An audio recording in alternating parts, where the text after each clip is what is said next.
Check. 1 2, check 1 2. Miami on the rocks. Casey Chows. Make sure you follow us on Instagram at MIA on the rocks. Follow us on YouTube. Hit that subscribe button. Today's guest got the homie Oscar Wallen here. What's up, my brother? You good? Yeah, I'm good. All right, bro. So for the people that don't know, I was watching the news. The news was on somewhere, and I see it was during when the Americans got kidnapped by the Mexican cartel, and the news was covering that story. And then the news flashes to my barbershop right here by my crib. And I'm like, yo, why is my Mr. C barbershop? Why is my barbershop on the news right now? And then they interview you. You're not my barber, but you're in the barbershop, and they see you all the time. You're talking about how you were kidnapped by the Mexican cartel. And I'm here like, wait, what's going on right now? Like, I thought I hit the joint too hard or some shit. So you kind of went over your story because you just, went through kind of what those Americans went through. Yeah. And I was like, damn, bro, it would be dope to have him on the podcast to say his story. You were actually kidnapped by the Mexican cartel. Yeah, it was, yeah. All right, bro, we're going to get into the story because this is some dope shit, bro. Oh, not dope, but I mean, like how do I do it? Like, yeah. Okay, Oscar, bro, so walk me through. You're Mexican, correct? Yeah, I'm Mexican, bro. Born and raised in Mexico? I was born in Mexico, but I was raised here in Boca. Okay. I lived in Boca when I was a kid. Then I went back home, and I went back to Cancun when I was 20. And I lived there from 20 all the way to 35. Okay, so you're from Cancun. I'm from Cancun, yeah. Wow. Yeah, this is some shit then, right? Oh, bro. That's like... Best of the best. How long have you been in Miami? In Miami, bro, I just moved out here after the pandemic. Oh, so I've been here from 2020 till now. Party-wise, comparing Miami to Cancun, what do you think of? Bro, it's good. I mean... It's just almost the same, Yeah. It gets wild, it gets crazy. Cancun is like the wildest city of the whole country. That's went to Tulum during fucking the pandemic, and I'm here like, damn. Yeah. But so I want to really go through this story because it's very interesting to me. So you grew up in Mexico. I mean, you grew up in Boca, moved to Mexico. Yeah. And from what I saw, you were opening barbershops, right? Like, you were nice at cutting hair. That was like your trade. Yeah. I started cutting hair actually in my front yard in Boca. Back when I was in high school, I used to kick it with the homies. We used to buy a keg, put a chair in my front yard, and I was just start cutting. And I started doing it just for fun on the weekends. But I was good at it, so all my friends started coming, and people used to tell other people, and I would charge. I remember I used to charge $5 to the homies. Those were like $50 after. And I used to charge the beer. I know. There's a 50. Hey, we're in Miami, dog. Inflation, bro. I'm not mad at you. I'm a DJ. I tell you what to do, so I can't be mad. So I used to cut in my front yard, and then I started liking it. Then I went to college in Salt Lake City. I lived in Utah for 2 years. And then when I was done there, I moved back to Mexico, and I went to Cancun. So I was 20 years old when I moved back in 2004. So you opened your own shops in Mexico, right? Yeah, I started cutting in my closet, bro. Like my little, walk-in closet. I put a little chair there and a mirror where my wife used to do her makeup. And I started cutting hair. Over there, when I started, bro, I used to charge 25 pesos, which is $1.15. Wow. So I would charge $1.15. But it was in a ghetto-ass chair. Yeah. The iron mat? Yeah. I would put my clippers there and my mirror. And I started cutting there because, I have my daughter. She was born, and I just quit my job because, I was serving at this youth thing for rehab and church and stuff. And I remember the boss of the company told me on Sunday, he was like, yo, you got to work on Sunday. And I said, yo, I don't work on Sundays because I go to church. And he's like, who feeds you, man? Me or God? And I said, what? So I said, oh, God, obviously. So I took on my thing, and I used to work at the airport. Wow. And I started cutting hair because I was going broke, bro. I started pawning my shit. I started selling my stuff. So then I was like, man, I'm good at cutting hair, so I'm just going to start. So I started cutting hair. Then I sold the only truck I had. I sold it, and I rented this little garbage spot in this plaza that never got finished because it was a fraud.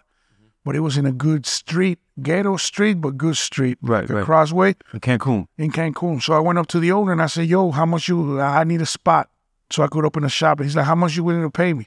So I told him $150. And he started laughing. He's like, man, for $150, I rent you the garbage place, where we put the garbage. And I said, all right, let me see it. So he's like, nah, I'm just kidding. I ain't going to rent you the spot where we throw the garbage. And I said, nah, let me see it. So we went and saw it, and it was a little, like, it was in meters. I don't know how much it is in square feet, but it was 25 meters. Yeah. It's like this size. Yeah. And I said, yeah, I get it. And I remodeled it. And from being a garbage place, I turned it into a shop. Wow. And bro, I started, back in 2004, there was no barbershops in Cancun. It was all like unisex salon type. And nobody had like the style, nobody did the nice haircuts, the tape. Play the music. Like, I know. So, back in 2004, I don't know if you remember that little blowout was high, with those. How's that, bro? Yeah, I had the blowout. Those, I forget the name of those Italian kids. The Jersey Shore shit. Yeah, but before that. The Guido, it was like they would have like a poly. Yeah, the Poly D, but it was 2 brothers or 3 brothers, like gangster guys. That the dad was a gangster. They had a show on MTV. I forget the name, but everybody had the blowout. So I used to do the little blowout. I had an AC. I had a PlayStation, and I was coming from the States, but I never said Boca. I used to say from Miami. I used to rep Miami because you don't rep Boca. Yeah. So they were like, "Oh man, I get a haircut with the dude from Miami, this and that." So that started hyping me up. And then I got another dude, and I started teaching them. And then all of a sudden, bro, I had over 100 haircuts a day. Oh, okay. So you start the first shop, and then you've opened multiple shops, Max. I started. How does the expansion work? Well, I opened the first shop. I knocked down the wall. I get a bigger location at the same spot. And then from one chair, which was mine, I had 10 chairs. So I had 10 cats cutting there, 15 heads a piece. And he let you rent that spot. He's saying, okay, he turned his shit from a garbage to and bro, that shop was popping. Look, I remember I'm all about marketing, bro. I think marketing, and to this day, marketing is facts. I started, but back then there was no social media. Facebook was just beginning. So I remember I opened Facebook, and people in Latin America used to use the high five. So none of them didn't know what Facebook was, so I started doing a lot of promo with little flyers and stuff. But I used to know this guy that had a club in Cancun, and he linked up with this DJ named Luyan. I don't know if you know him. Luyan, the Mumble King. But Luyan was a nobody. He was like beginning to get to be known. Bro. He was probably like 13 years old, though. Bro, no. He was bigger. He was like 17, 18, around there. No, not 04. This was back when I started my shop. I moved to Cancun in 04. This was in 2013. Okay. So 2013, he linked up he goes to this event in Mexico City, links up with Luyan and tells him, yo, I want you to come to Cancun. So he charged him $300 to come to Cancun. And he said, I'm going to bring you this artist that I'm moving around. And it was Gelo Star.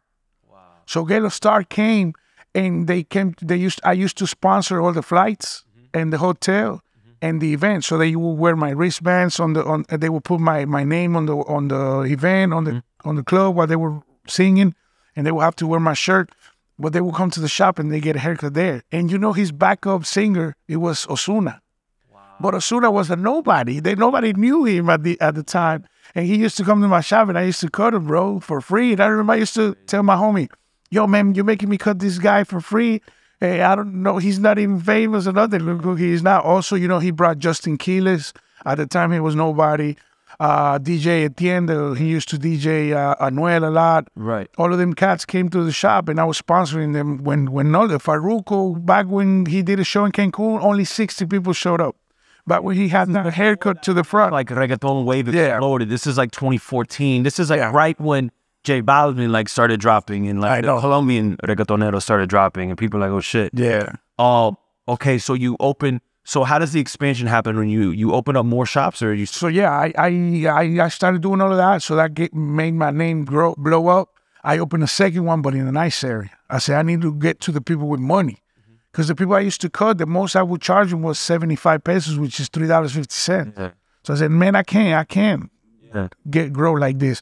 So I opened another one in a nice area, and I charged double. And then I started getting known by the people with money. And then one day, you know, I everything I had and everything I made, I used to reinvest. So I got more money and I would be like, I want a bigger TV. And people would be like, why are you buying a bigger TV? I said, because I want a bigger TV. But clients don't care about a bigger TV. And I said, I do. You know, I want a better seat. I want a better chair. I want a better, bigger AC to make the clients be good. And I would paint it. I would make it look really good. So one day this guy came in and he's like, yo, is this a franchise? And I said, no, what you mean? He's like, yeah, like McDonald's, like Burger King. Because this looks American, even the name. And I said, no, the Walls is my mom's last name. I use it because of my mom. And he's like, yo, but this looks really good. You should make it a franchise. And I was like, but whoever wants to open a shop, you just open. He's like, rich people look for businesses that are already popping to invest their money in. So that came to my mind. So I started searching for about how to become a franchise. So I started doing all the paperwork, everything. It took me 3 months. And when I was done, I went back. I was at the shop cutting a client. And he was like, yo, how you been? What you been up to? And I said, oh, no, I just finished the project of the franchise. And he's like, oh, you sell franchise now? And I said, I can. So he's like, tell me how it is. So I started telling him everything. And then when I finished, he's like, I'll buy you one. And I didn't even know the price. I didn't even know what to do, nothing. But I was like, all right. And he's like, I tell him, when you going to pay me? He's like, tomorrow. So the next day I rented a little office like we work. And I called a friend of mine that he was like, he used to sell stuff on the street in Cancun for the tourists, but he had a lot of lip. So I told him, yo, come and act like if you were my financial advisor. And I called a homegirl that was studying in college, but she talked really nice. And I said, act like you're my lawyer. So I rented a little space and I called him and I said, yo, I see you at the office. He's like, oh, that's your office? I said, yeah, that's our administrative headquarters. And bro, we went there. I sold it to him for $250K Mexican, which is like $13,000, which is nothing at the time. But to me, that was an achievement. Yeah, hell yeah. You know? And I sold him my name to be able to use my name for that amount. So he paid me. We opened a shop in another city, let's say like Orlando, from the distance. And that shop was like, it exploded like crazy. To the point that he called me like 3-4 months later and he said, yo, the shop is going crazy. I want more, but I want to invest in you. So I said, all right. But I told him my terms. So he gave me the money to open 5 shops, one after the other. So he bought into the company with me. I sold him a share. He bought in and we opened 5, boom, 1 month after the other, boom, boom, boom. Because in Mexico, it's not like here that you got to go through zoning and a bunch of permits. You open it and then when they come, you give them a little handout and they let you go and you're good. Yeah. So from 1, I had 6. Wow. And then people started seeing the growth. And then people were like coming at me and say, yo, I want 1. So I would sell it to them. So I was growing with his money and selling and making more money. Wow. I wasn't even putting 1 single cent out of my pocket. Yeah. So from 1 year to another, in 2015, I grew from 0 to, from having 1 to having 9.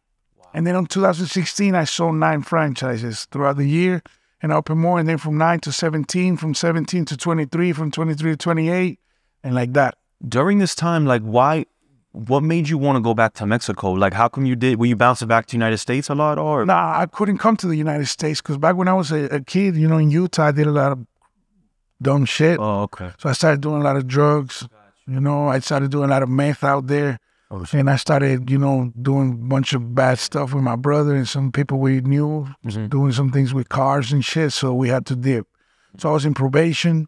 This is in Utah. You had the dip from Utah. Yeah. So I violated probation when I left the country. So I had to do, you know, the apology thing and all that crap with lawyers, and also not be able to come here for 10 years.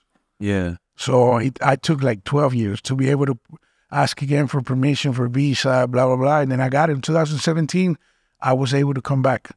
So I would come just to visit. But in 2017, when I used to come back, I was doing my thing. You know, I was doing good, bro. And, you know, in Latin America, it's a third world country. But also, if you're rich or you got money, you're a king. Yeah. Here, you're wealthy. You're good. Unless you're a multimillionaire. Right.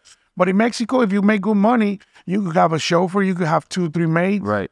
And nobody fucks with you. Yeah. Supposedly. Yeah. So I was good, man. People were like, "Why don't you come to the States? Do your thing in the States?" I said, "Man, I'm Yeah. doing Gucci here, man. Why would I go out there?" Yeah. Because I was growing and growing and selling and growing. At one point, it was over 32 shops in 13 states of the country. And all I did, I wasn't even cutting hair no more. I would just go visit each shop. Yeah. So I was 1 week home, 1 week away, 1 week home, 1 week away, and everything paid for. Each franchise had to pay me to go visit them. Wow. So I would just fly out throughout the whole country, visiting the shops and training them and potting, you know. Wow. Okay, so people are getting to know your name, Mm-hmm. and it's growing in Mexico. You got all these shops. Take me to the day when, you know, when I guess somebody from the cartel or somebody, because from what I read on, or from what I heard on the news, is that they wanted you to sell their work for them out of the barbershops, and you said no? No, see, the thing is that they in Mexico, in Latin America too, they charge a monthly fee for you to have a business. Mm-hmm. So they would come to the shop and they would ask around, you know, ask for me. But, you know, I was always supposedly like hiding from them. So they wanted payments, they wanted more money, they wanted this and they wanted that. They wanted to put people in the shops that were like popping to sell drugs. So I would say no. You know, I'd always like try to The cartel, you had to pay the cartel to have a You shop. have to pay Yeah. them. So just people randomly would pop up at the shop asking for something. Yeah, bro, it's crazy. Gotcha. They call. The people, I always tell people, if they call you, don't worry. Worry when they show up. Yeah. Because when they show up and they show their face and they know you got cameras and they don't give a fuck, Yeah. you know it's on. Okay. So they come to you, they're like, "Oh, I'm here to see Oscar." They come to you, "Hey, I need to talk to you." They're like, "Yo, we're from here. We're going to give you protection." They say it's protection. So they're going to protect you from the government and from other cartels, and you got to pay them. But just like they come, the other one comes too and offers you protection. And you tell them, "I'm already paying them." Yeah. And they tell you, "No, but you got to start paying me." "No, but I'm already paying them." If you don't pay me and you keep on paying them, you're gonna have trouble with me. And then when you come to them and tell them, "Hey, they coming at me," no, you better not pay them. You better keep on paying me, and you become a bitch. Damn, dog. So basically, over there, if you do anything that gets your name up or you start a good business and it starts to pop off, if you get to a certain level, someone's gonna come to you. Yeah. And be like, "Are we gonna need some of this money?" The worst thing is that it's gotten worse to the point that it's not just a big company. You could even sell tortillas, bro, and they gotta pay. You could sell chickens on the corner in a little spot, and they gotta pay. So we're just talking about a tax now. You're getting taxed. Yeah. So the worst thing is that the people that are making businesses, they're having to shut down, and others are coming to other countries like the U.S. to invest their money here, or to invest their money in other countries because in their own country they can't.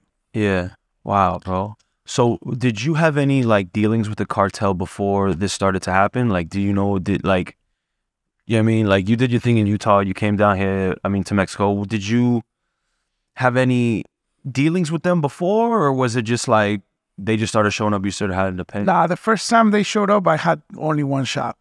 Okay. I remember. Did they show up to the Cancun shop when you first opened? Yeah, that's where I started. And at the time, you know, I had a bunch of shops open. It's like 17 were mine and the rest were franchise. So the franchise, I'm not the owner. I just own the name. Right. But each shop has the owner. They pay me royalties and everything. The ones that I owned, I used to live in Cancun, and everybody knew I lived in Cancun, so they would try to check me there. Nothing never happened in other places. To me, it was there. The first time I got contacted by them was at the shop in Cancun when I only had one.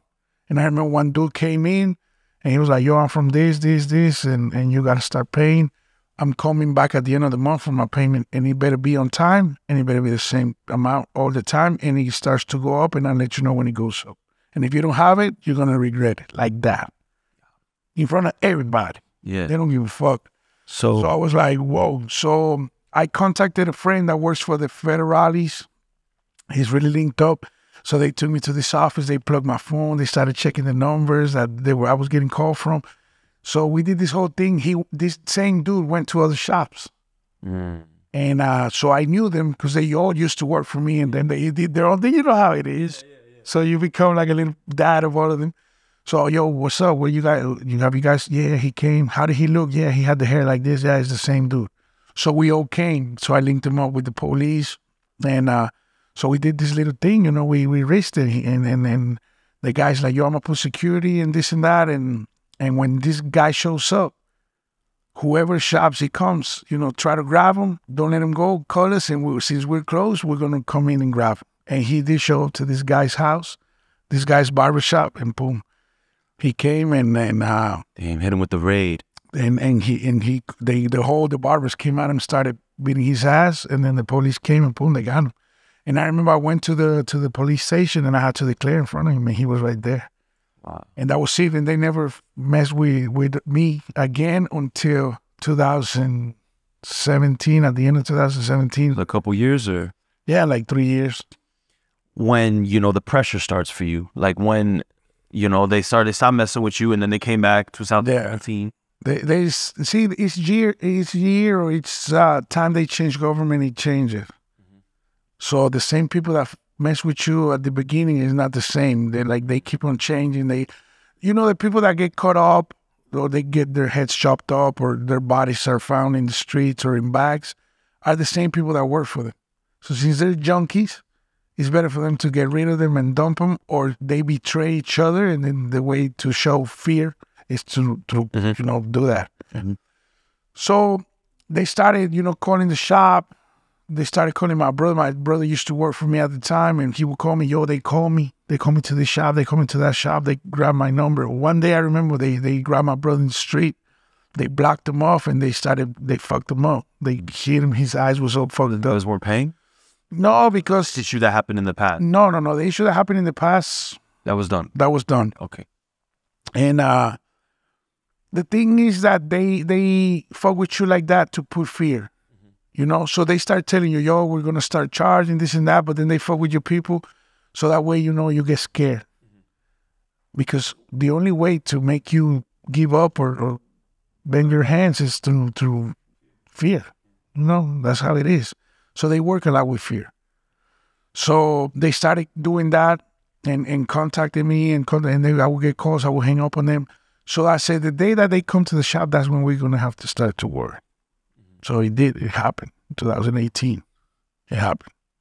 And I remember at the time I was separated from my wife because I was back and forth, you know, doing drugs, this and that. Because, you know, when you're getting money, you're famous, this and that, you sometimes you lose your head.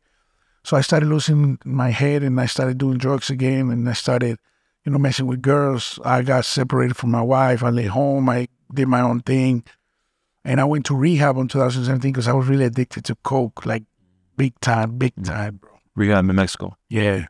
So when I got back from rehab, I started doing good. I tried to get my family back. My wife, you know, she hated me at the time. And I opened a little boxing club because I love boxing. So I did a little boxing club with a rehab on top. And I took some teachers from the rehab that I went, brought them down, and, you know, we would give the word of God, and then we would teach them how to box, and we would feed them this and that. So one day they came to the club, to the boxing club, asking for me.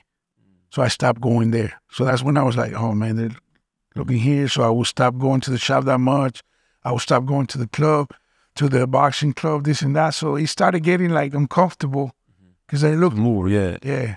The receptionist would be like, yo, Oscar, they came to the shop. They came looking for you. They're asking for you. They're asking me for your number. And you know, one way or another, they're going to get your number. Yeah. So then they would call me. I would hang up because I didn't want to listen to what they wanted, because I was going to start worrying more. Yeah. So long story short, bro, I'm going I was in Cancun going to Colombia on October 14th of 2018. At that time, I had like 7 shops in Cancun, popping, you know, all over the place, making noise. And bro, they got me. They kidnapped me at the club. I was at a club. Actually, you know. Cancun? Yeah, I was in Cancun, but I was going to Colombia because I would go to Colombia all the time, and I would go all over the place to do barber seminars. Because I wouldn't go to teach how to cut hair. I would go and teach how to grow your business, how to manage your business, how to franchise your business. So they would hire me all over. So I would just do events. So they hired me in Colombia. So I was going to Cali and then to Medellin. So I was with my kids. I remember I was separated from my wife, so my kids, I had them on the weekends. And a friend of mine called me. She's like, yo, we're at the party. This friend, he got killed. He gave me up. He got killed months later because of things he used to do, but he gave me up and put me there too. They told him, yo, we give you some dough and you bring him down and we catch him. I found all of that out because, you know. So you were at the club. So I was at home and he calls me. And, you know, our weakest thing is female. Yeah. So, yo, I'm with some bitches, this and that. And I used to love that. So I was like, yo, bro, I'm with my kids. I'm playing to Colombia tomorrow. I'm good. Nah, man, I got these 2 hoes. They want you. My wife is with them, this and that, and they ready to pop. So come down. Plus, all the barbers are here. We're doing this getaway party, going away party for you. So I was like, all right. So I went. At the time, I had this guy. He was really cool. We used to call him John, and he was really Christian. And I used to be a pastor, bro. At one point, I was a pastor for 8 years, a youth pastor. So I stopped all of that, and I started, you know, doing my thing, come from the barbershop, you know, business and this and that. But he always used to tell me pastor. And I was like, man, don't call me pastor. I ain't a pastor no more. He's like, you know, the calling is always going to be there. Yeah. So he was always be like, yo, pass. Pass is like short for pastor. Yo, pass. And I was like, man, don't call me that. So he would send me the sermon of the church on Sundays. He would always be like, I'm praying for you. So he used to drive me all the time. And he gave you up? No. No, the guy who gave me up was other dude. This guy, whenever I travel, he used to be like the one that took care of the shops when I was gone with my brother. So he would always drive me around, and he was like, I really trusted him because he was like really Christian, and he was really good at heart. So I called him and I said, yo, Chon, come with me, dog. I need you to come to the club with me. And he's like, you know, pastor, I don't go to those places that doesn't glorify God. And I said, I'm not asking you to go to the club. I'm asking you to go and take care of me. You want to take care of your pastor, come with me. So he's like, why you want me to go? And I said, because if I go and I start fucking around, I ain't going to leave. And I need to get out. So you need to take me out of there at 2 a.m. Long story short, I convince him we go. It's 2 a.m. I'm there getting drunk. These girls are with me. I see a table in front of me, and these dudes are looking at me weird, gangster dudes. But I didn't give a fuck because I was known, bro. Like, yeah, I was really known in Cancun. Like, wherever I go, people show me love because Cancun is really small. And I blew up so much all over the country that I was like a pride of Cancun. So I would go to do conference in high schools, in colleges, in big companies. So I was really known. And you know, when you're in the industry, you get to know the owner of this club, the owner of that club, the owner of this restaurant. So wherever I went, they would show me love. So, and I would always go to clubs with like 20, 30 people, my employees. So I was like, man, I'm always protected. So I was there and these guys are looking at me weird, and the girls came with them. But the girls left them to come with me. So I said, man, they're looking at me weird because they hate it. Right. You know? We're hating ass niggas, you know? So they were with me, and I was just like here chilling with the girls, you know, making out and stuff. And they would keep on making me drink to the point that, I lost it. I don't even know the time that I was there. But all I remember was this guy saying, yo, it's 2 a.m., let's go. No, let's wait a little bit. 3 a.m., let's go. 4 a.m., my brother was like, yo, let's go. Because my brother and 2 other friends came with me in my car. And I was like, no, you guys go, I'm going to stay. So my brother went home. This other guy came home, thank God. Because whoever would have been in the car, they all would have got killed. Yeah. So thank God everybody left. But this guy, at 4 a.m, I tell him, yo, Chon, leave.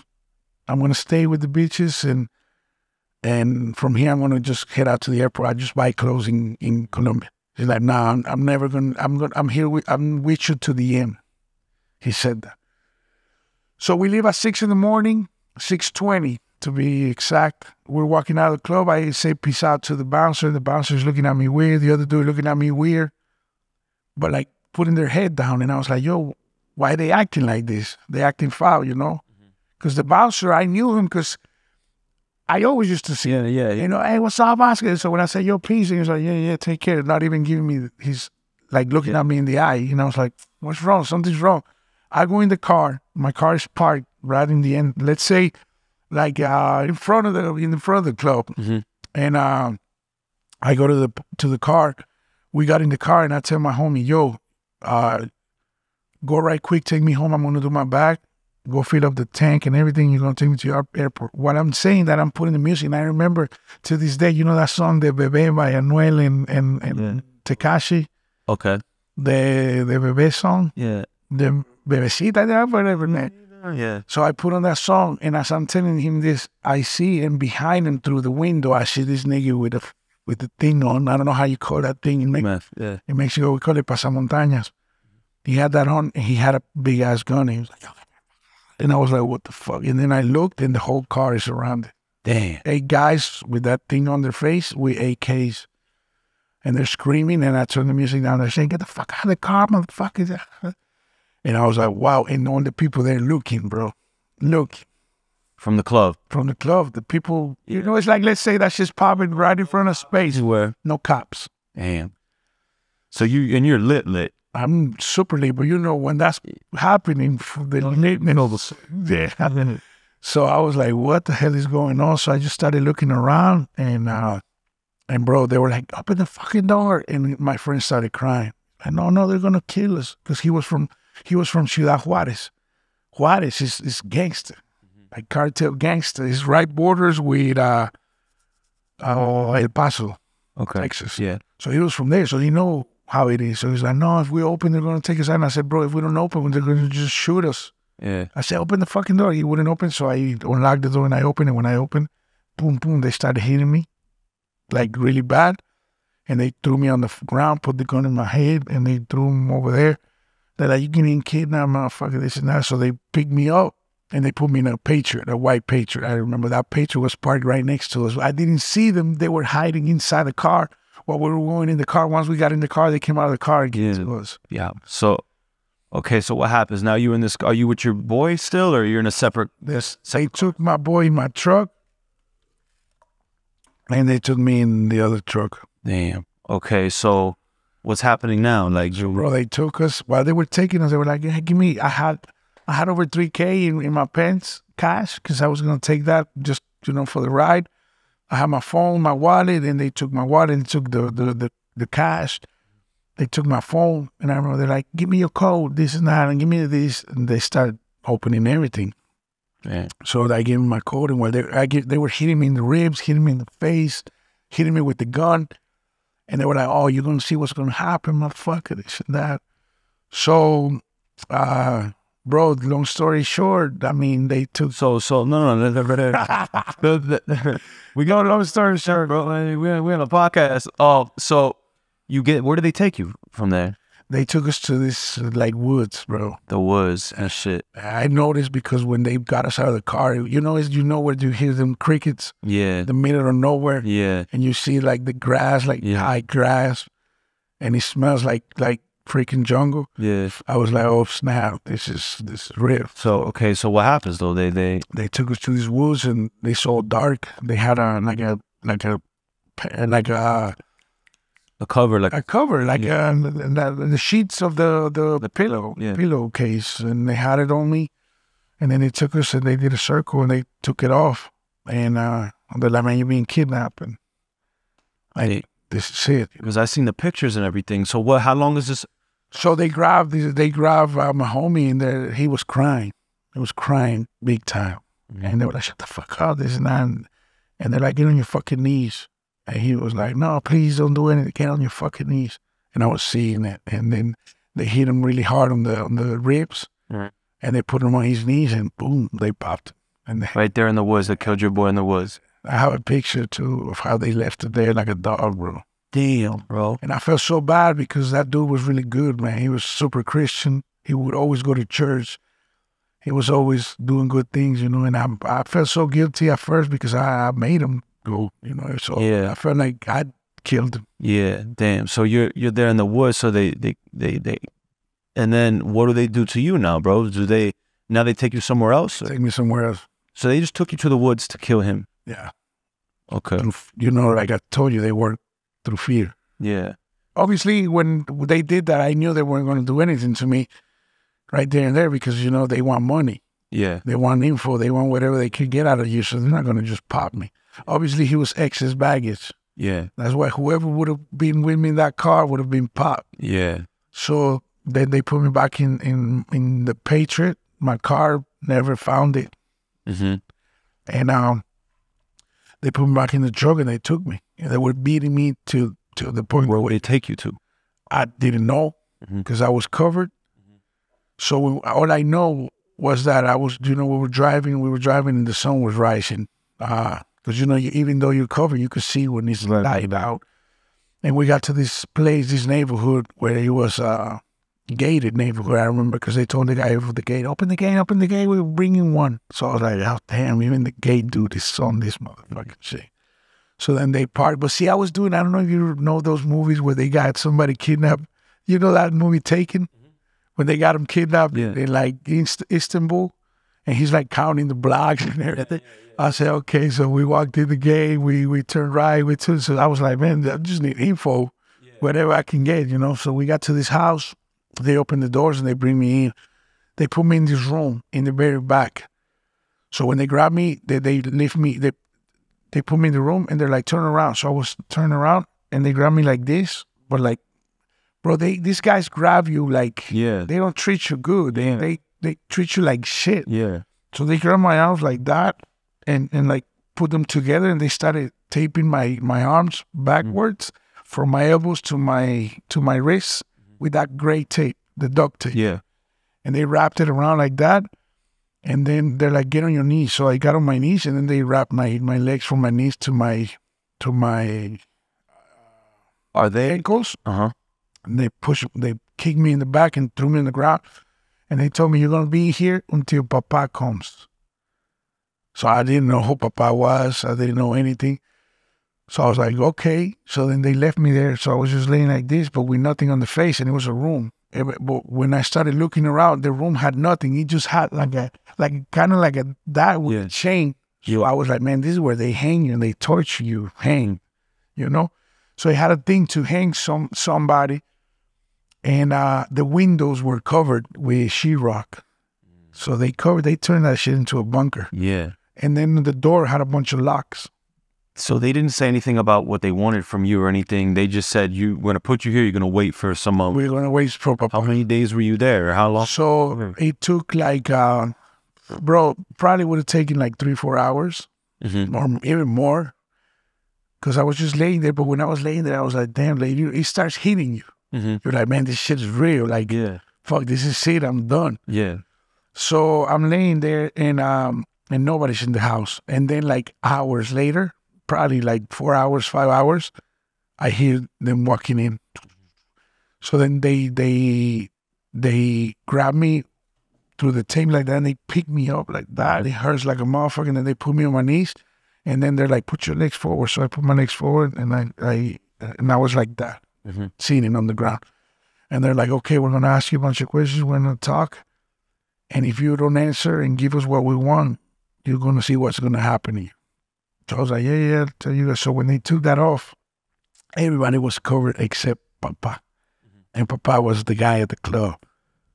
That was looking at you funny. That you hate. So I was like, dang.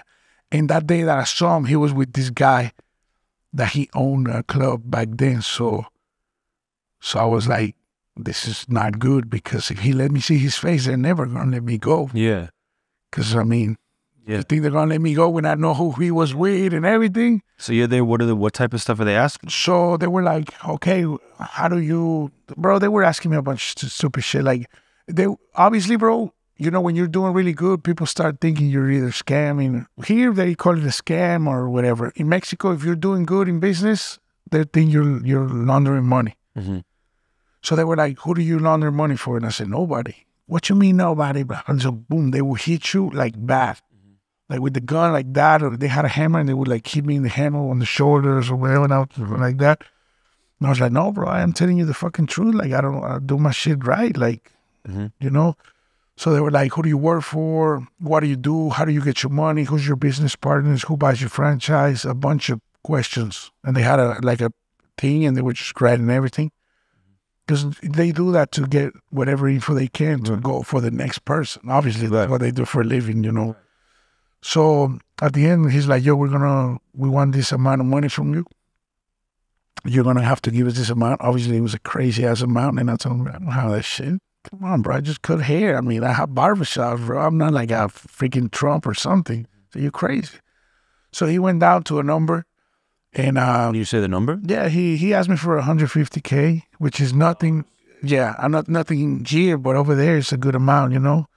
150 US dollars. Yeah, US dollars. So it was like 150K. That was.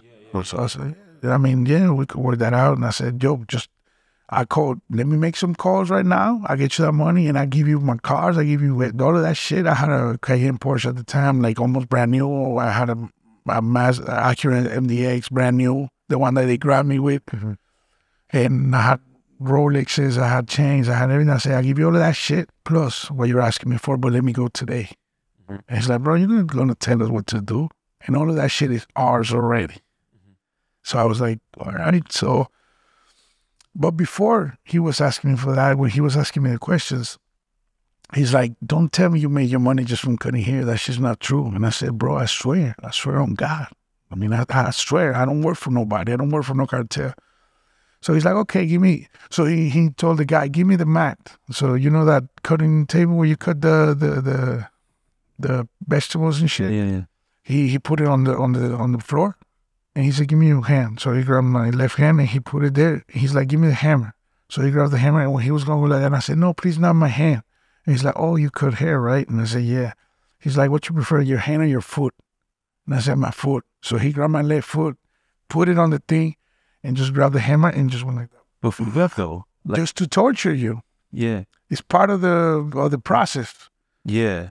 You know? You said you were going to give him the money already, right? And he's still trying to fuck you up? Bro, they fucked me up for I was tortured for 5 days straight. This was the first hour when we were talking and he started hitting me like crazy, you know? So he grabbed the fucking hammer and boom, and hammered this finger next to the big toe and started hitting it to the point that it started moving, that it was all broken. And then he went on to the next, and then he started going up all of my leg. And started hitting, but they hit you hard, bro. Damn. And they hit you hard on your knees, bro. And you could even hear the noise from the metal and the bone, like wow. Like oh, this is from like punishment because of you dodging them in the past, or like what is it that I wish I knew. Because you already made the deal. They're getting their money. They're doing all that, but they're still trying to fuck you up. Like if you're giving them a hard time or something. Yeah, but because you know, I think I'm not sure. I cannot talk for them because I never know one of them fools and ask them. But I think that they do that just to fuck with you. Like it's pleasure for them. You know, these guys do this for a living. You know, they go and they chop heads off, they chop fingers. I don't know if you've seen all the videos of all the shit they do. Yeah, I mean, I've heard. I don't know, but I haven't seen videos. I mean, oh, bro, there's this page, Mexican page called blogdelnarco.com. You go on that page and you see everything they do. Yeah, I don't want to see that, but and bro, it's crazy. So they do that out of pleasure. Yeah, they do it out of pleasure. So while they have you, they just with pleasure they do it. Obviously, they were doing it all on my legs because they're taking pictures of me to send and everything. So they do it to you just to fuck with you. Probably because I was dodging them. Probably because they didn't like me. Probably they did it for pleasure. I don't know. Who knows? Right. You know? So then they started hitting me on my leg, on my arms. And bro, I was tied with this cable. I seen the pictures that you have on the news. It's crazy. No, and I have more. They didn't want to show like the good stuff. Yeah. But they had my hands tied to the point that it started peeling my skin with this cable, light cable. And bro, like that, and they hit me more. And then I remember, well, that was one day, you know, and they left. It was a Sunday. That day was a Sunday because they grabbed me Saturday night, beginning of Monday. So that was Sunday. Probably they were with family and shit. So then they came back Monday, but it was, I remember it was 5 guys. Because, you know, since you're covered, you listen. Oh, another thing that they did, I remember that they grabbed me. And they grabbed these cables and they started tying my toes one by one, like that, tying them hard. So I thought, man, they're gonna cut off my circulation. They're gonna cut my fingers off. That's what I thought. And I was like, oh God. So I was like worried. But then they would grab my leg, my toes, tie them with these like copper cables, and then they will hook them onto a cable, and then they will hook it onto the electricity, and then they will wet my toes. And to be when you start like, bro, that hurts. It's like a motherfucker. And it's electrocutation all the way up to your head, and then you just lose it. And when you get conscious again, you're thrown up, you're peed on, you shit on. So you were in that same room for 5 days, bro. The O's makes the deal with you on the first day. And the deal. And then he says, what, I'm leaving you in here for 5 days? Or No. He said, no. See, the first day, it was just torture and for me to be mentally fucked up, you know. Then the next day, they came and they're like, okay, who do you want us to call? So I say, call this person, call this person. I told them to call my business partner and my wife. And I said, call them and they know what to do. So they called them. They called my wife. You know, one day you could ask my wife all of this so she could do her little part on how it was outside of this. Because I'm telling you what I lived in there. Right. But outside, you know, everybody was going crazy. Right. So to tell a little bit of that part, you know, my mom calls my wife. My mom and my dad not together no more, so my mom lived with me. I always took care of my mom. My mom calls my wife and says, yo, Oscar never came home to go to Colombia. That's weird. And my wife was like, he's probably with some hoes and fucked up. And he's like, my mom was like, yeah, but he will never miss a work trip. You know how he eats some work. And she was like, yeah, that's true. So they started getting worried. They called my brother. My brother's like, yeah, he was at the club. I left the club, but he was going to go to Colombia. They started calling me and nobody answered. So they started worrying. They started going to the police. Hey, is he arrested? No. They started calling the 911. Is he in the hospital? No. So then they started worrying. And that night, in the afternoon of Sunday, they went to the club. And the club was still closed, but there was a gate. So they asked the police in the front. I said, yo. So the guy was nervous.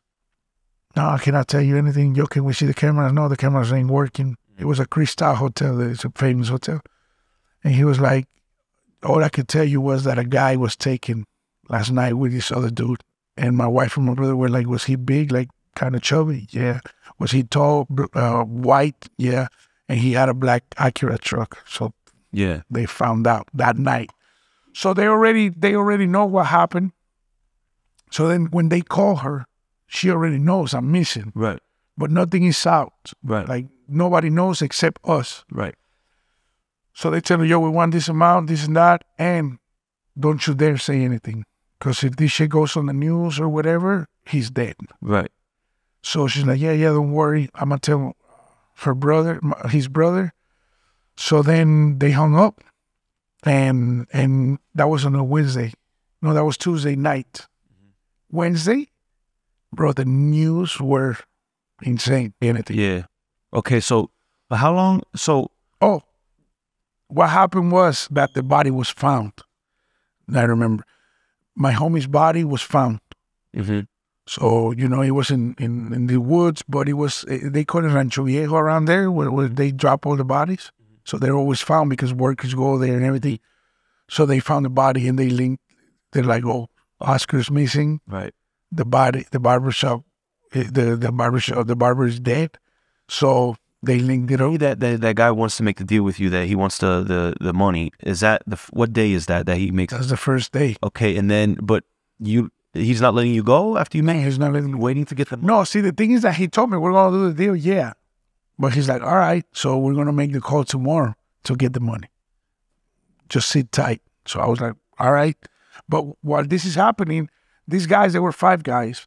These guys were just in there in the house, just drinking, smoking crack. I used to smoke crack, so I was smelling. I know what crack smells like. So they were smoking crack, and they would just go in the room, bro, like if it was for fun, and they would just beat me up.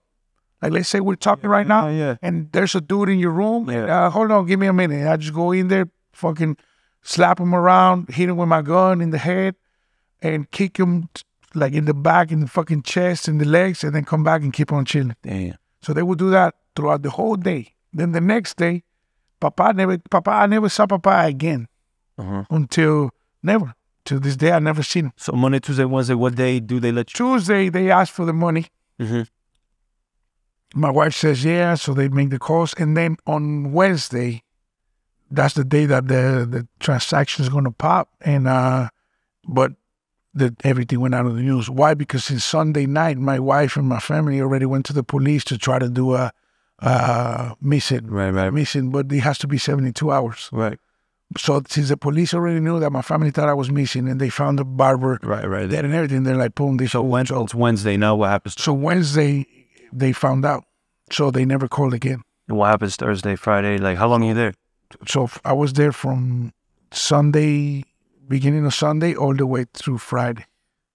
And then, No, to Thursday. 5 days, exactly 5 days. October 19th, I got taken October 14th. I escaped. I didn't, they didn't let me go. so that's what I want to get to. So your people are getting the money together, and you don't see this guy again after the first day, and they're just torturing you throughout the week. They never called again. They never called my family again to get the money or nothing. They never got anything. Oh shit. Okay. So now it's Thursday, Friday. What happens? Like, what day is? So each day they were fucking me up, beating me up, torturing me, electrocuting me and everything. And then Wednesday night, on the fourth night. But see, while this was going on, these guys would go in there and they would just jump me and they would put a can on my face and would make me smoke crack. Jesus. So I would go crazy. So, and they had this corrido. You know, the corridos right now, they're popping with Peso Pluma and Natanael, all these guys. But back then, corridos, nobody listened to corridos except you were doing crack and you were like from the north of Mexico and you were working for the cartel. Right. Now it's famous. So they would put the music all the way high. They would make me smoke crack. And they had me tied like this. But check this out.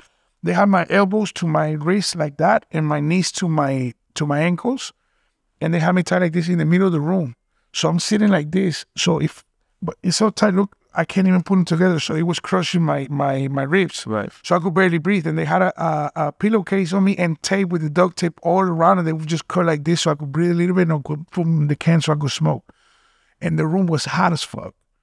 So, bro, just remembering it makes me like sweat because it was like fucking claustrophobic, you know? Yeah. So I was sitting there, so I couldn't lay back because if I laid back, then my arms would go like that and I would lose breath. If I go to the side and lay on my side, I would cross my side and not breathe. Right. So I would imagine 4 days just being like this, sitting on your ass in the floor. No food, no food, just one little cup of water like this big. So I would just grab the cup, I would grab like this, put like this, and just go around my lips. Because the first day they gave me one and I drank the whole thing and I said, can I get more? And he started laughing. He's like, you don't get one till tomorrow. Right. So I would just grab like this and like wet my lips. And I would just sit like that. And bro, the back pain was killer, the back, everything. Because I couldn't move around. So just like that, bro. And they would just come in and beat me, jump on me, hit me with the hammer, fucking slap me around, hit me with the gun, and they would just walk out. And this back and forth. Then now tell me what the next event that happens on. So the next event on Wednesday night, I'm downstairs and I was already telling them, yo, if you're not going to let me go, just fucking kill me. Because it was like mad torture. Also, they would come in the room and that was like fucking insane because they would come in the room and while they were beating me, they would be like, in another house, we have your wife and we're all fucking the shit out of her. And you know if it's true or not. So, bro, your mind is like going insane. So on Wednesday night, I'm just laying there and I hear this guy get a phone call. He's like, shut up, it's Papa. So he's like, yeah, what's up? And he says, okay, I take him upstairs. Okay, we fuck him up one more time. Yeah, tomorrow we lo vamos a tirar. Like we go and like let him throw. No, tirar is like throw. Throw him, but like we're gonna throw him in this place. And he's like, okay. So in my mind, I'm like, good, they got the money. They're gonna let me go. They're gonna fuck me up one more time. I don't care. I could take it. So he walks in and he says, you know, he's like, Papa's really mad. I don't know what happened, but this is going to be your last night. We're going to fuck you up and then tomorrow you're dead. Like that. Dice, mañana vales verga, cabrón. Hasta aquí llegaste. He said that. So I was like, wow. And when he said that, bro, you know, because inside of me all this time I had hope. Because the last thing you lose is hope. You know? You don't think you're going to die. Yeah. But when he said that, like, it hit me. Like, I was like, damn, this is shit. And this is for real. So what they did, they picked me up. And, bro, I could barely walk because this whole side of me was tear up. So they picked me up and they started taking me up to the room. And then when we got up to the room upstairs, that room had AC. It was the room where they used to sleep at. So he hit me. He threw me on the ground. And then one guy jumped on top of me. and he put his foot on my stomach and the other foot on my throat. And all his weight was on top of me, so I was choking. So while I was choking, this other guy grabbed the hammer and turned it around and started hitting me with the hammer on my leg. So the little thing where you take off the nails started going into my skin. And I have a really big hole here to this day. Like, it healed up, but that hole was huge because he got to the bone. Like, he went and get the thing like that, it stuck to the bone.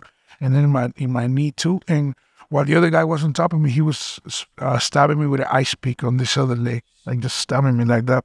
So this is on Thursday? This is on Wednesday night. So it was all Sunday, all Monday, all Tuesday, all Wednesday. The fourth night, they were doing that. So I was choking like this. And I remember I couldn't breathe. And I started hearing this noise like that. And I started like kind of sleepy. Mm-hmm. So in my mind, I was like, yo, Oscar, just fucking die. It's better for you. See, my fear was to me to get caught up alive. Because they do that. Mm-hmm. And like I tell you on that website, I used to see it every day. I don't know why. I would go on that website and I would just see videos of all of this. So my fear was that I would get cut up, chopped up in pieces alive, because they do that and it's nasty. Yeah. So that was my fear. So I was like, man, just die of being choked. So, because I had my hands like this trying to push his foot because he wouldn't let me breathe. So I just put my hands out and I said, okay, this is it. And I started losing my breath. And I started kind of like falling asleep, but then I said, no, I can't die. So I grabbed my hands, I pushed him like this, and he fell on my stomach. And he grabbed me by the neck and pushed me against the wall. He said, because I would complain a lot that my back hurt, that I was hungry, that I was hot, that I was tired. So he grabbed me by the neck. He said, if you complain one more time, I'm going to stick this fucking ice pick on your cheek and to like take your tongue out. And he's like, because now Papa can't protect you no more. Because supposedly Papa was not letting them kill me or do worse things. Yeah. So I was like, yeah, bro, I ain't going to say anything. And he smacked me against the wall and he left me there. So I was in this little corner and I would just hear him talk. Just like me and you are talking, I would hear him. Like, let's say me and you are talking because it was two dudes on the room and I was like laying right there on the corner. So I would hear everything they were saying. And while they were doing that, that's when it hit me, bro. Like, at that moment, after the 4 nights, that was the only time that I thought that, death is right here. Yeah. So in my mind, I said, this is it. So I started crying. I remember inside that thing, I started crying. And I cried because I said, man, I'm 35 and I'm going to die. Yeah. And I'm not going to see my kids grow. I'm not going to see my wife. I was an asshole to my wife. I destroyed my family. I destroyed my marriage. And that's the image that I'm going to leave of her, that, I destroyed her and then I got killed. Yeah. And I said, I'm not going to walk my daughter down the aisle when she is married. I'm not going to see my boy turn into a man. So that all started to hit me, Shit that you don't think of when you're partying, when you're doing a bunch of things, when you're growing. Like, you forget about the important thing. Yeah. The core, which is your family. Fact. You let that shit go for fun, for money, for hoes, for luxury. When this is the most important, the foundation. So I let my foundation go. So I was crying because I was disappointed with myself. Mm-hmm. And I said, the worst thing is that I'm going to end up being thrown in the garbage or in a bag. Mm-hmm. So I remember I started crying and then I said to myself, Oscar, this is it. So you're done. So I remember I had a talk with God, bro. Mm-hmm. I talk with God, and it's crazy because people say God is everywhere, God is here, He's omnipresent, and nobody really believes that or thinks like that, But I could tell you that I felt like I had God in front of me. Mm-hmm. And, it's kind of crazy to say, but I felt like He was just standing, like hearing me, because I felt His presence, that He was right there in front of me. Has those spiritual moments in their life, bro. So He was sitting there. I remember I said, God, I'm just going to ask You for 3 things. I said, number 1, for everything I did, because, when I came back from Utah to Cancun, I was a knucklehead. But then I in 2006, I had an encounter with God, and I gave my life to Christ. And when I gave my life to Christ, I started serving God, and I became a youth pastor, and I had rehabs, and I started helping out people from the streets, from the ghetto, and picking them up and taking them and turning them around. So I served God for 8 whole years for nothing back, So I say, God, for everything I did, please don't let my wife and my kids, like, don't make sure they're good. Make sure they're good for the rest of their life. And I said, 2, please forgive me for all my sins. Because I know I've seen a lot and I want to see you forgiven. Yeah. And I said, 3, I'm tired. I'm tired as fuck. Please let me sleep. Yeah. And I said that crying. I said, I'm so tired. And bro, I fell asleep. And I fell asleep. First time in the 4 days that I could sleep. I don't know how much time I slept or if it was minutes or hours. But I remember while I was sleeping, I dreamed a story that it's in the Bible. And the story is that Peter is preaching the gospel and he gets thrown in jail. And when he gets thrown in jail, he tells God, yo, you want me to keep on preaching? Get me out of here. So the Bible says that the Holy Spirit put the guards to sleep. And he came and opened the gate for him and he got out of prison and escaped prison. And I had that dream. Yeah, bro, I dreamed that story and I woke up. So when I woke up, I said, God, just like I said, you have the power of death and life. And I said, if it comes down to you being able to do something for me, don't let me die here. Please get me out. So I said, just like you took Peter out, take me out, please. But I said it crying, bro. And I said it with faith. And I remember I kind of passed out again. And then I was sleeping. And then I would hear, out of nowhere, from far away, I would hear, like that, like snoring. And then what woke me up was this guy snoring. These guys fall asleep, bro. And when they fall asleep, I said, wow, this is it, man. This is happening. And it was crazy because I felt like something was telling me what to do without having to tell me what to do.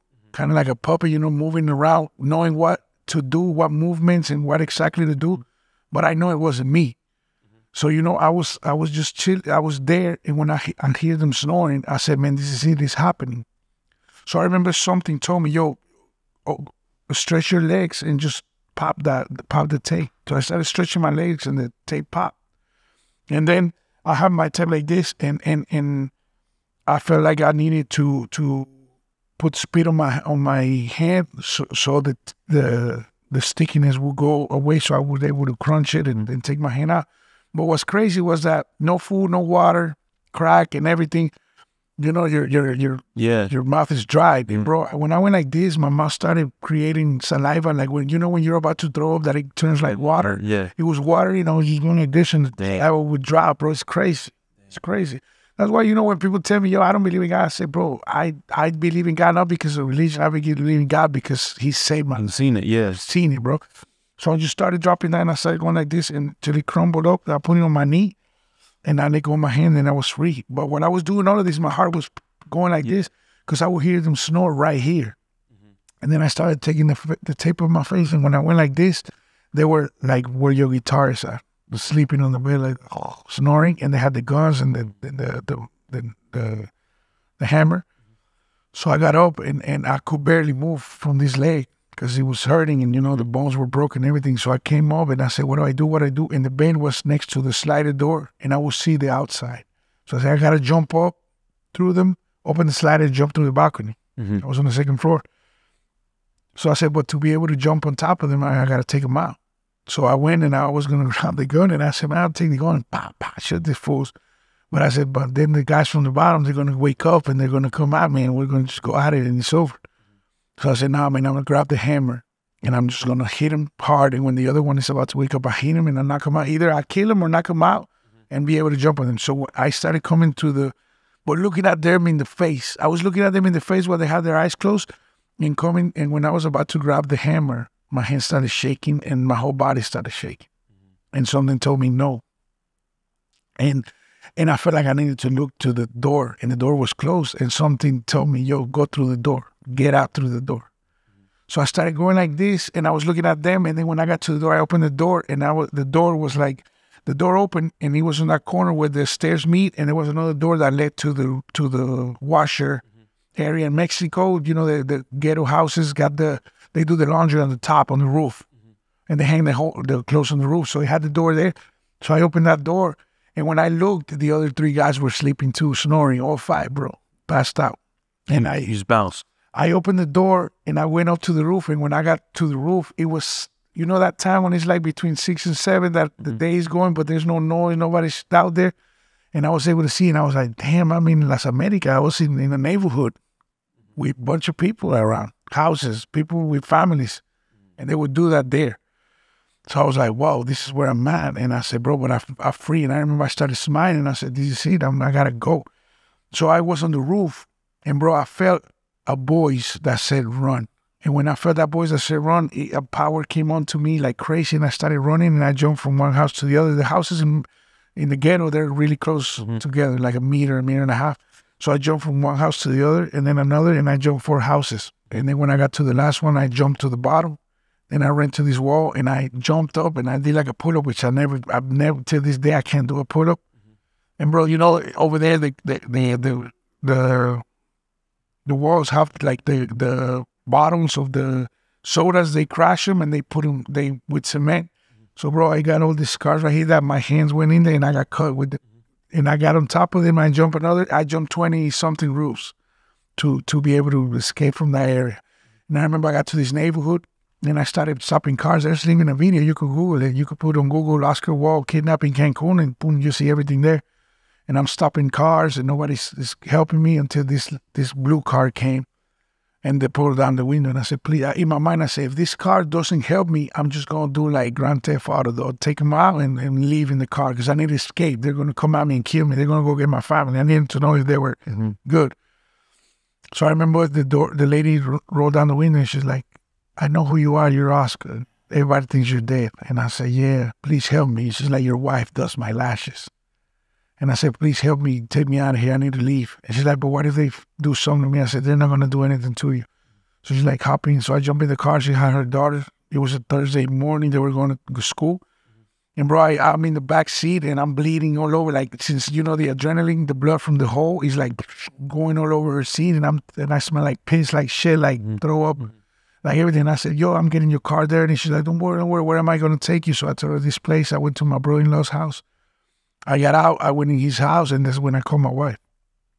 And my wife answered, and she's like, oh my God, Oscar. And I said, you have 2 minutes to get out of the house. They're going to come at you and kill you. Grab the kids and leave. Don't call anybody, and I'll see you in this state. It's a state that is next to Quintana Roo, but it was like 4 hours away. So I said, I'll meet you there at that certain house, and you're never coming back home. And she just grabbed the kids and ran out and left, bro. She left the house open. We lost everything. We lost our furniture. We lost everything. She never came back home. I called my brother, told him the same thing. I called my mom, told her the same thing. And I had a friend that worked for the police, so he came pick me up with my mom. He picked my mom up, picked me up, and he escorted me out of the state. And then you guys and then you left Mexico? We went to another state, and I had to heal. But in that state, my homie called some government people and said, yo, we're going to give you protection for 10 days with 6 security people at this house, security house. But you got to leave the country in 10 days, and then we don't protect you guys no more. You guys go your way, and whatever happens, happens. And then this was in what year? 2018. So after that, you heal up, and then you leave Mexico? I left Mexico October 29th. That's my birthday. 2018. October 29th, I landed in Orlando. I had no place to go. I don't know if you remember Level, this guy that used to do the background fighting with Kimbo. I know Level. Well, Level became a pastor, and he lives in Orlando. He helps out in a shelter. I knew him from here, so I called up Level, and I said, Level, I got no place to go. He's like, come to Orlando, stay in the shelter with us, and help us out, preach in the streets, and help us out in the shelter. Oh, that's crazy. I don't know Level was a pastor. Yeah. You could go with him. Have you been to Mexico since? Yeah, I used to go every 3 months to Mexico. But I would go from Orlando to Mexico City, and then I would take a bus to this other state and another one, and I would see my wife and kids. I put them in a place that there's no communication barely, and then I would go back and do the same thing, back and forth every 3 months.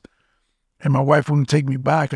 She used to hate me, bro, because she was like, man, you destroyed my marriage, you destroyed our family, and now you destroyed my life. You put me in the middle of nowhere. So it was tough. And when I got to Orlando, I would work cutting grass with this homie, and from being a business owner, I remember when Level and the pastor picked me up, they're like, bro, you're going to stay in the shelter. And we went and bought an inflatable mattress, and we filled up the mattress, and I stayed with 50 homeless in a warehouse. And 10 days before, I was living in front of the beach with chauffeur, with maid. To escape those guys, that dude never got his money. Yeah. And then did you find out any background information of who they were? The day I escaped, the next day, it was all over the news. The guys that I escaped from, their punishment was they cut them up in pieces. They burned 2 of them alive, and they're on the news and everything, and they cut up the rest, and they put them outside of all my barbershops. So all the police was at my barbershop, one head in one barbershop, the arms in another one, the legs in another one. And they disobeyed their boss? Their boss?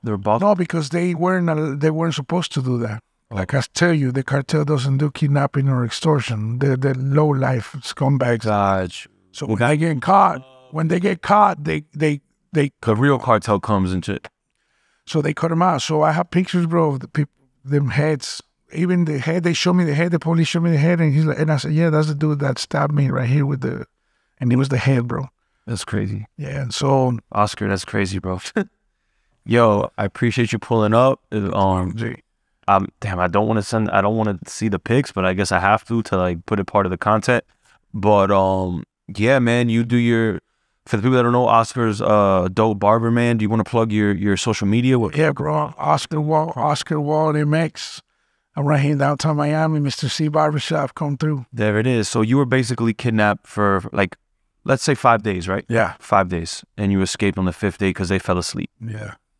Crazy. American of God, bro. And you didn't have to pay them that money or nothing? Nothing, but I lost everything. Yeah. Like, well, you know, I gained my family back. I could tell you that losing everything that didn't matter got me everything that matters. So I got my family, I got my wife back. I'm here in Miami. I'm living good. I cut hair. I'm not an owner no more. I'm an employee, but I got my wife. I got my kids. I'm happy. So yeah. Way better. What a story, bro. I appreciate you. Pleasure to meet you, my brother. The shop has a great vibe. And there it is, Oscar Wall, Miami on the Rocks. Bow.